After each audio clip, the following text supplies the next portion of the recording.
Corona virus के रोकण लाइ सिंध हुकूमत पारां ऐलानियल लॉकडाउन के ज़रिए गॾु 1 महीनो थियण वारो आहे। सिंध जे ॿियनि शहरनि जीअं घोटकी में बि कारोबारी मर्कज़ अञा ताईं बंदि आहिनि। सभ खां अहम डेवलपमेंट घोटकी जे हिकु ख़ानगी स्कूल में क़ाइमु कयल करंटीना सेंटर जी आहे, जिते 116 माण्हू तबलीगिन में कोरोना वायरस जी तस्दीक खां पोइ उन्हनि माण्हुनि खे उते रखियो वियो आहे।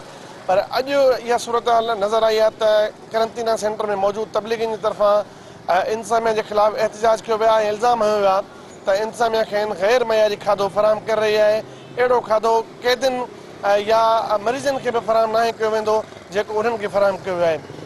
इन खां सवाइ इन सूरत हाल खां पोइ डिप्टी कमिश्नर ख़ालिद सलीम पारां करंटीना सेंटर जो दौरो कयो वियो आहे ऐं सूरत हाल जो जाइज़ो वरितो वियो आहे। इन खां सवाइ डिस्ट्रिक्ट गवर्नमेंट पारां जेका ॿी डेवलपमेंट साम्हूं आई आहे उन में इहो त तबलीगिन जे हवाले सां जेको सफ़री रिकार्ड हो उहो जारी कयो वियो आहे, जंहिंमें चयो वियो आहे त इहे तबलीगी घोटकी ज़िले जे 250 ॻोठनि में मुख़्तलिफ़ वक़्तनि ते घुमी चुका आहिनि ऐं केतिरनि ई माण्हुनि सां मेल जोल करे चुका आहिनि, जंहिंजे करे उतां जे रहवासियुनि पारां इहो मुतालबो कयो वियो आहे त जिन जिन माण्हुनि सां उन्हनि जी मेल मुलाक़ात थी आहे या जिन ॻोठनि में विया आहिनि उते बि कोरोना वायरस जी चकास कई वञे।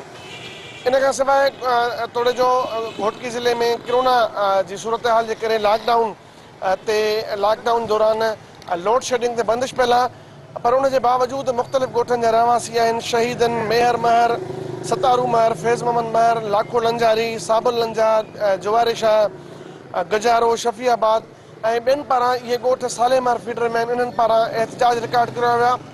इन्हनि पंहिंजे हथनि में कणिक सां भरियल टोकरियूं खणी एहतजाज करण इल्ज़ाम हयो आहे त वफ़ाक़ी हुकूमत जे मन जे बावजूदि सेप्को पारां हिननि जी ॻोठनि जी बिजली बंदि कई वई आहे, जंहिं सबबि हज़ारे माण्हू परेशान आहिनि। ऐं साॻे वक़्तु राशन जे हवाले सां जेकॾहिं तव्हांखे ॿुधाईंदो हलां त घोटकी जे भट्टी मॉल जे रहवासियुनि जे तरफ़ां ज़िले इंतज़ामिया जे तरफ़ां ख़िलाफ़ एहतजाज कयो वियो आहे। हुननि इहो मुतालबो कयो आहे त 1 महीने जो लॉकडाउन दौरान इंतज़ामिया हुननि खे राशन फ़राहम नाहे कयो, जंहिं सबबि संदनि घरनि में फाका कशी वारी सूरत हाल आहे। जी।